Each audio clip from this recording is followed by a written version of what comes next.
जब आपको रोकने के सारे तरीके नाकाम हो जाएं, तो लोग आपको पागल कहने लग जाते हैं। क्या तुम्हें पता है असली पागलपन क्या होता है? असली पागलपन वो होता है जो लोगों की गालियों को तालियों में बदल दे। दोस्तों, आज का ये वीडियो तुम्हारे अंदर पागलपन की आग लगाने वाला है। अगर लोगों की गालियों को तालियों में बदलना है तो इस वीडियो से एक सेकंड के लिए भी नजरें मत हटाना, वरना तुम बहुत कुछ खो दोगे। आज मैं तुमसे वो काम करवाऊंगा जिस काम को करने से तुम्हारी रूह कांपती है। आज मैं तुम्हें वो सोचने पर मजबूर करूंगा जिसे सोच सोच कर न जाने तुम अपना कितना समय बर्बाद कर देते हो, और इतना जिद्दी बनाऊंगा कि कोई भी तुम्हें झुका ना सके। लेकिन इस सब के लिए तुम्हें पागल बनना होगा। एक लाइन में कहा जाए तो हाँ, मैं आज तुम्हें पागल बनाऊंगा। वो पागल नहीं जिसे तुम मरीज के तौर पर देखते हो।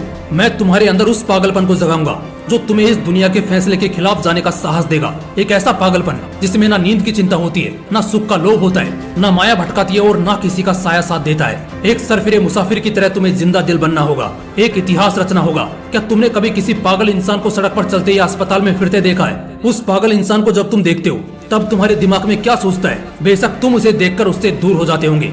उसे छेड़ने की हिम्मत तो कोई नहीं करता, क्योंकि सबको मालूम है वो पागल है। उसे चाहे पागल बोलो, गधा बोलो, बेवकूफ बोलो या निकम्मा बोलो, उसे कुछ फर्क नहीं पड़ने वाला। ठीक इसी तरह जब तुम अपने कैरेक्टर में इतना पागलपन भर लेते हो तब तुम्हारी कामयाबी के रास्ते धीरे धीरे खुलने लगते हैं। तुम्हें दुनिया की बातों से, गालियों से या तानों से फर्क पड़ना बंद हो जाता है। तुम्हारा कोई इस्तेमाल नहीं कर पाता, तुम्हें कोई धोखा नहीं दे पाता। तुम्हें बस अब तुम्हारी मंजिल, तुम्हारा रास्ता नजर आता दिखाई देता है। जिस तरह एक पागल इंसान में दर्द को महसूस करने की बहुत कम क्षमता होती है, बिल्कुल ना के बराबर, ठीक उसी किस्म का पागलपन जब तुम्हारे अंदर होता है ना, तब तुम किसी भी चीज से नहीं डरते। ना तुम्हें रिया के लेटेस्ट रील से फर्क पड़ता है, और ना तुम्हें रात भर जागकर अपने काम को करने के तकलीफ से कोई फर्क पड़ता है। ना तुम्हें दिन से फर्क पड़ता है और ना ही देर रात से। अगर फर्क पड़ता है तो सिर्फ अपनी धुन से, जिसमें तुम खोए रहते हो। अपने सपनों को पाने के लिए समझदारी के साथ साथ पागल भी बनना पड़ता है। जो देखी है मंजिल, उसे पाने के लिए पागलपन दिखाना पड़ता है। मैं पूछता हूँ, क्या ये पागलपन सिर्फ आशिकी में दिखाना जायज है? क्या ये पागलपन नाजायज हरकतों को दर्शाने के ही लायक है? क्या पागलपन बस अपनों से लड़ने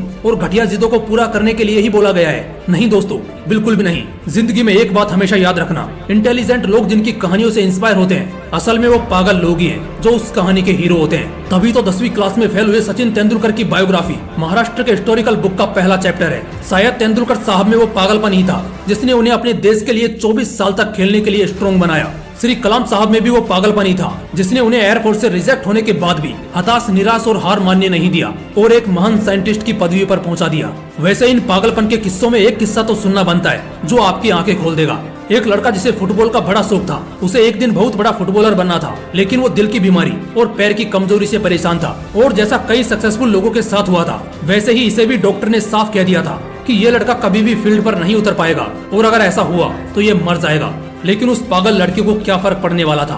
डॉक्टर की बातें उस पर बेअसर हो गई। उस लड़के ने अपने दिल का ऑपरेशन कराया और फिर उतरा मैदान पर और फुटबॉल के इतिहास को ही बदल कर रख दिया। और आज वो लड़का दुनिया का सबसे हाईएस्ट पेड एथलीट है। मैं बात कर रहा हूँ फुटबॉल के लेजेंड लियोनेल मेसी की, जिसकी दीवान की दुनिया में इस कदर है कि फुटबॉल के डाई हार्ड फैंस इन्हें भगवान मानते हैं। अगर इन सभी में वो पागलपन, वो जिद नहीं होती, अगर इन्हें भी लोगों की बातों से फर्क पड़ना शुरू हो जाता, तो शायद आज ये लाखों करोड़ों लोगों की इंस्पिरेशन नहीं होते।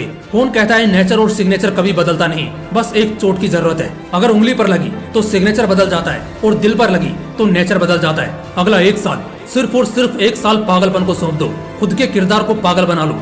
एक ऐसा पागल सरफिरा जो अब नया इतिहास रचने को तैयार है। एक ऐसा पागल जवान जो अब सिर्फ अपनी कामयाबी के पीछे भागने को तैयार है। एक ऐसा पागल राही जिसे अब कोई फर्क नहीं पड़ेगा कि उसके रास्ते में कितने कांटे हैं, कितनी मुश्किलें हैं, कितने विरोधी हैं और कितने अवरोधी हैं। टू बी वेरी ऑनेस्ट, एक पागल आदमी वन मैन आर्मी से कम नहीं होता, क्योंकि वो खुद को कभी बेचारा नहीं मानता। उसे बस अपने मतलब से मतलब होता है। अगला एक साल जिस भी लक्ष्य को पाने में लगा रहे हो, लगा दो।